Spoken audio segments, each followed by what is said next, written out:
வணக்கம். ஒற்றைச்சொல் சேனலுக்கு தங்களை அன்புடன் வரவேற்கிறோம். இந்த பதிவுல சிறுதானிய வகைகளில் சிறுதானியம் என்றால் என்ன, அது எதுபோன்று நம் உடலுக்கு நன்மையை செய்கின்றன என்பதை பற்றியும், சிறுதானியங்களை யார் சாப்பிடலாம், யார் சாப்பிடக்கூடாது என்பதை பற்றியும், சிறுதானியம் நம் உடலுக்கு நன்மை செய்கிறதா தீமை செய்கிறதா என்பதை பற்றியும் நாம தெளிவா பார்க்கலாம். வாங்க வீடியோக்குள்ள போகலாம்.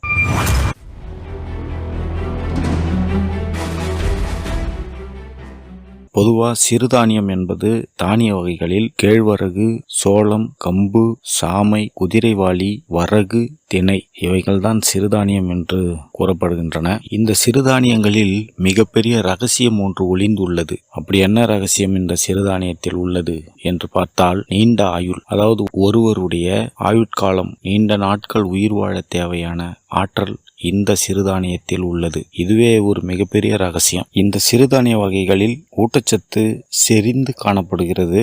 இந்த சிறுதானியங்களில் calcium, potassium, magnesium, copper, ferric அதாவது இரும்பு போன்ற சத்துக்கள் அதிக அளவுல காணப்படுது. மாவு சத்து குறைவு. ஆனா அரிசி மற்றும் கோதுமையில மாவு சத்து அதிகம். இது போன்ற சிறுதானியங்களில் மாவு சத்து குறைவாகவும் நார் சத்து அதிகமாகவும் அமிலத்தன்மை குறைவாகவும் இருப்பதன் காரணமாக உணவு ஜீரணமாவதற்கு அதிக நேரம் எடுக்கின்றன. இதனால் டயாபெட்டிஸ் என்று சொல்லக்கூடிய சர்க்கரை வியாதி உள்ளவர்கள் இதுபோன்ற சிறுதானியங்களை தாராளமாக சாப்பிடலாம். ஏனென்றால் சிறுதானியங்கள் சீரான சீரணத்தில் ஈடுபடுவதால் அவை உடனடியாக உடலுக்கு சர்க்கரையின் அளவை உயர்த்துவதில்லை. அவை ஒரு சீராக நடைபெறுவதால் சர்க்கரையின் அளவு சீராக இரத்தத்தில் பராமரிக்கப்படுகிறது. எனவே இது போன்ற சிறுதானியங்களை சர்க்கரை இரத்தத்தில் அதிகம் உள்ளவர்கள் தாராளமாக பயன்படுத்திக் கொள்ளலாம். சிறுதானியங்களில் உள்ள நார்ச்சத்து மற்றும் ஆன்டி ஆக்சிடென்ட்கள் இதய ஆரோக்கியத்தை மேம்படுத்தி வலுவானதாக மாற்றி அவற்றை பாதுகாக்கின்றன. சிறுதானியங்களில் உள்ள கால்சியம் மற்றும் மெக்னீசியம் அதிக அளவில் காணப்படுவதால் அவை எலும்புகளை பாதுகாப்பாகவும் கடினமானதாகவும் மாற்றுகின்றன.